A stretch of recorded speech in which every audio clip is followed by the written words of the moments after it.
If you enjoy this video, consider supporting us on Patreon for just $5 a month. Click on the card in the upper right-hand corner for more information.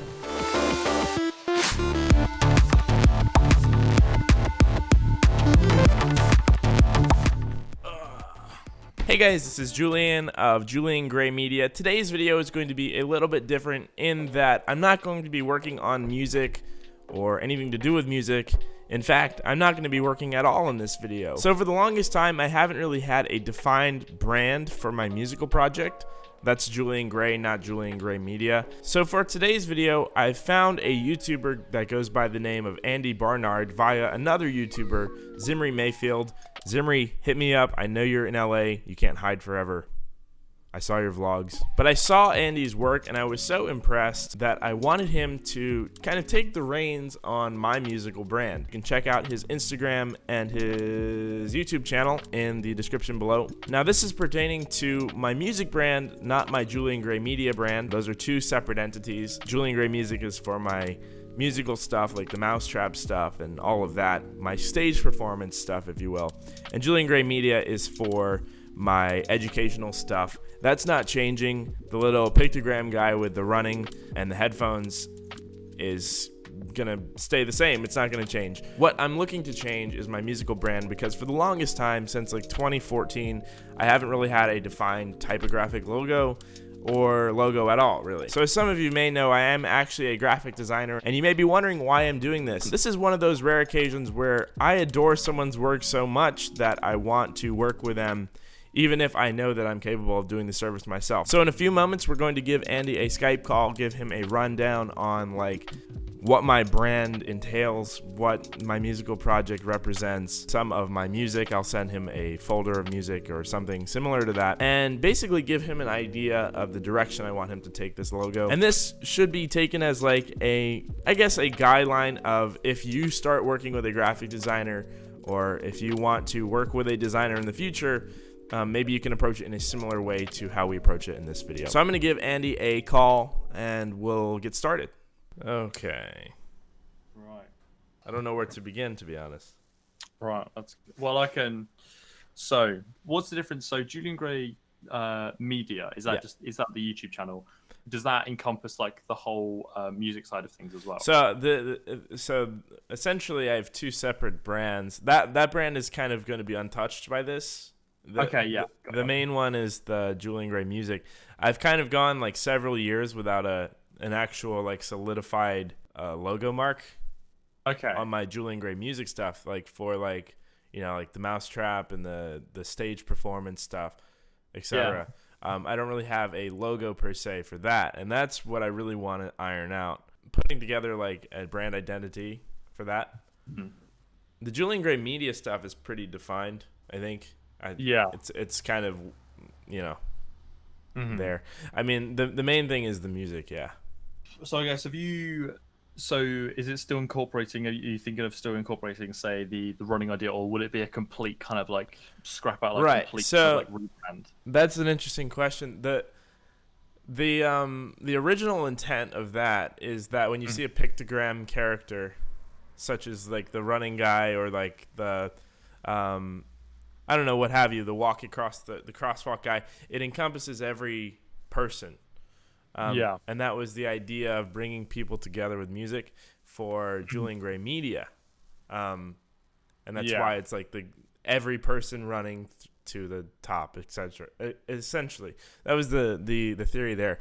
I don't know if that really applies to my musical side. But it's become so synonymous with my being that I use it in music videos and stuff. So I would like to incorporate some sort of pictogram element. It doesn't necessarily have to be the focus of the image. It could be like something as simple as like a negative space or something. Okay, got you. So with what is the ideal like scenario for you, like after the whole like music rebrand? Is it just so you've got a more solidified brand that then you could take to like say other labels and promoters and things like that, or what's the ideal outcome after the project essentially? Like it's really just it's really just defining something solid that I can put on everything I work on, like album covers or if I play a show, something to put on the LED wall or what have you. I don't really have anything now. And it's like a promoter asks me, send logos over. I'm like, just take the railway font and write Julian Gray. Yeah. That's essentially where I'm at right now. So I'm trying to, work on something that's more identifiable to what I'm doing. Yeah. Like, I really enjoy, I think one of the biggest things I liked about your work is you have like this knack for geometry and geometric shape stuff.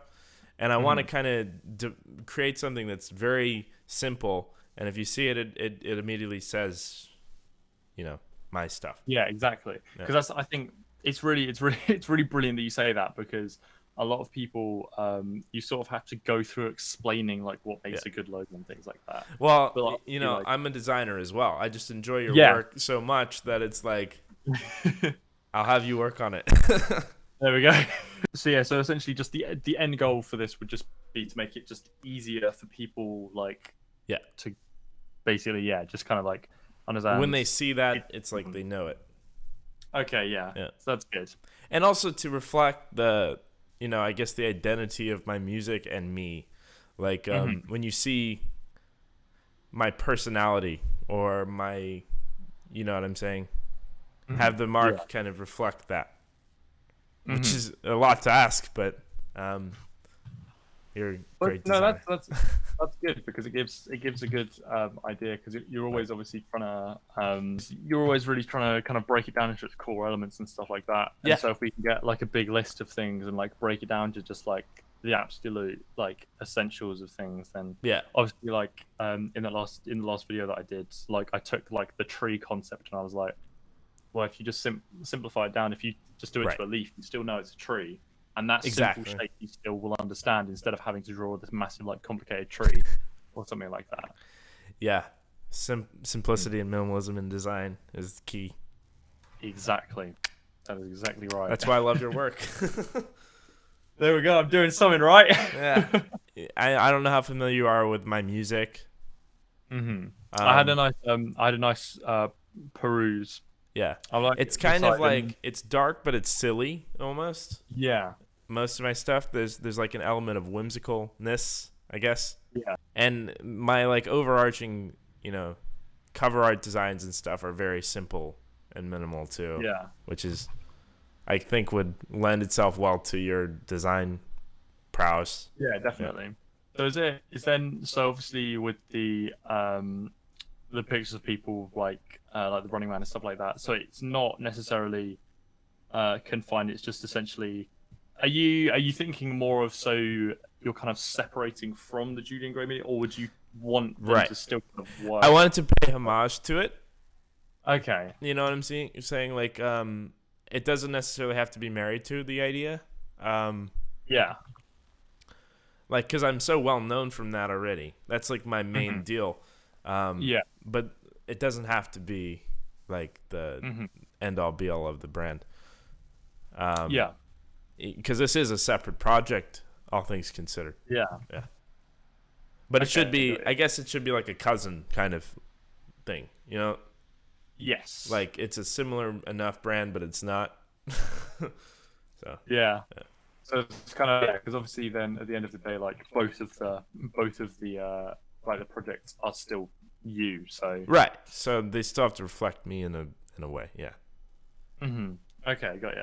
So would it be more, because obviously a lot with music symbols, when I was doing the rebrand for Doomu, that was a very, we had an icon, but then mainly as well we were focusing on typing things, because obviously a good thing to think about is when the name's being put, say for example in the future, if it's being put on like festival posters or something, promo and stuff, and you see a lot of artists with actual like words like of their names, because that's the easiest thing. And I think I mean, I would like to have a logo that has word mark as well.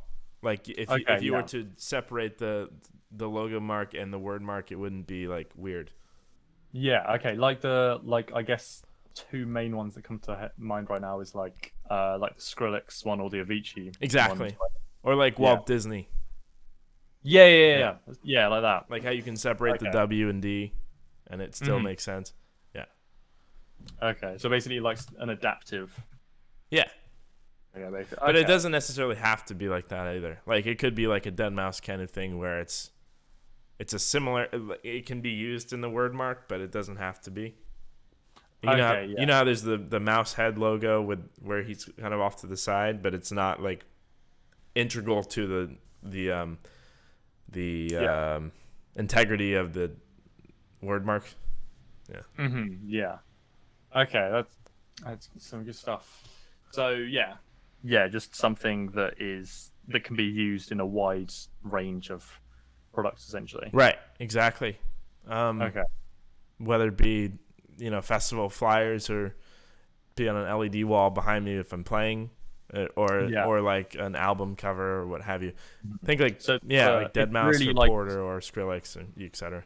Okay, yeah, because I guess as well, because obviously like logos they've got to look decent, small and big anyway. Right. But like there's like a real emphasis because if it's going to be used on a lot of different things, it's got to look like especially good, both big and large. Yeah, not big and small even. That's why I'm really fond of the geometric logos. Yeah, they scale well. Yeah.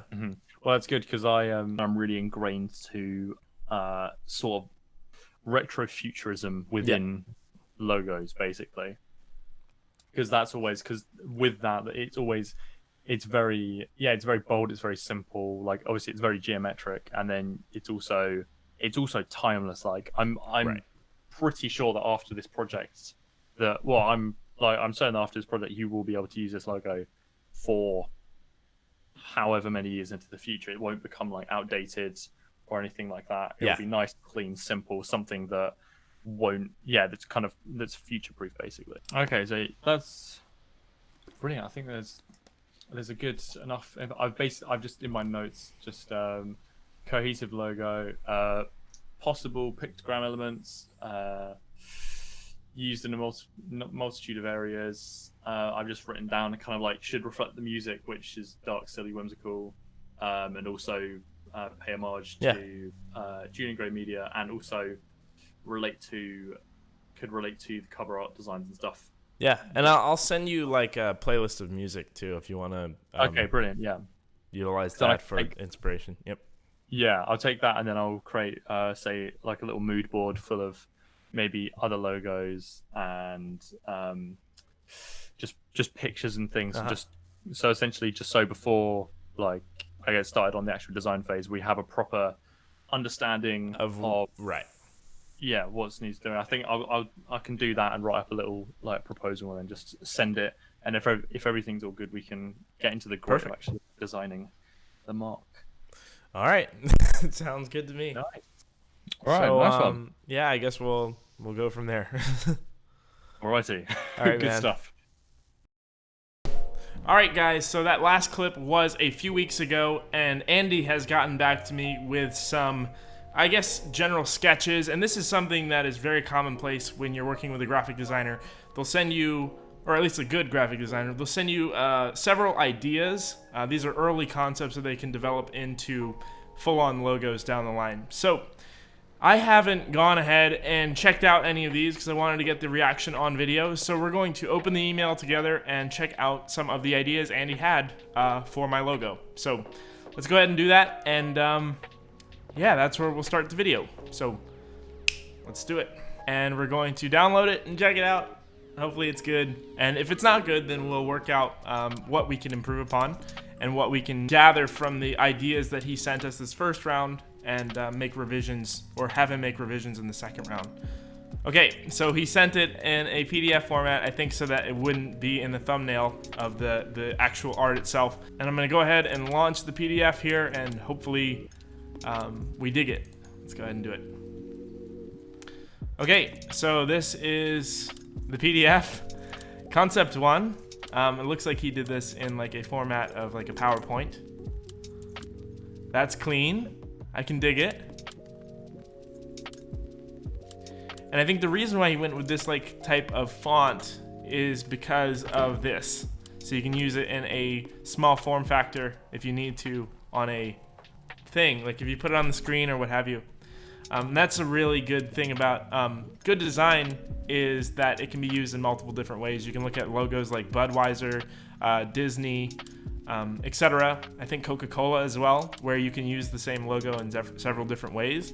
I really enjoy this idea here. I'm not completely sold on the font, but you know, the word mark can be adjusted.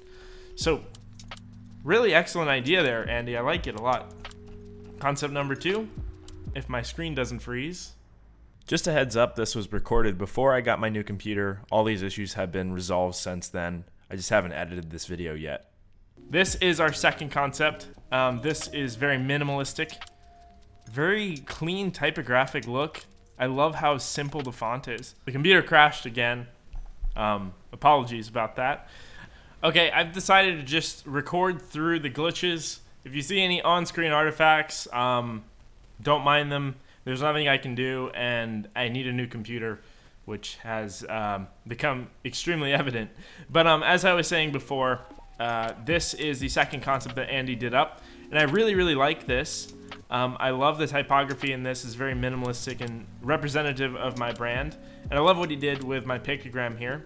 I like this a lot more than this guy because of how, I guess, bold and almost loud the typography is.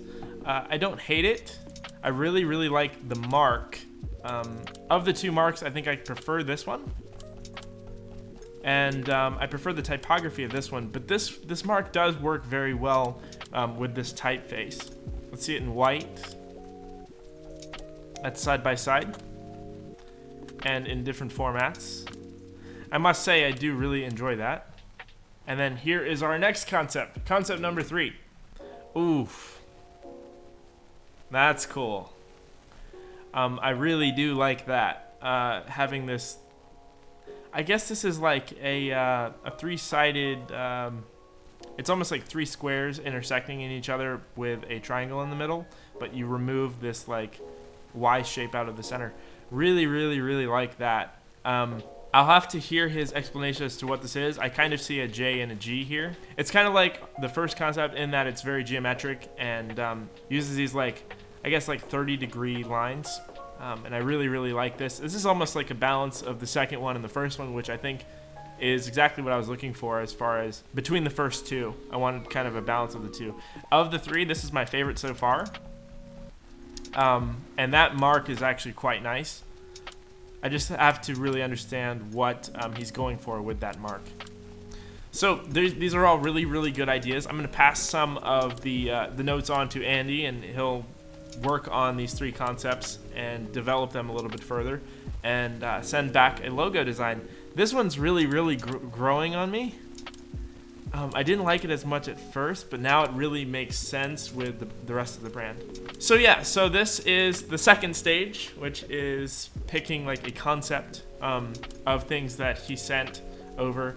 So there's a lot of things I like out of all 3 of these. I'm gonna pass my notes over on this back to Andy, and he can finalize the final designs. So really excited. All right, so until the next video, I will pass it back over to Andy.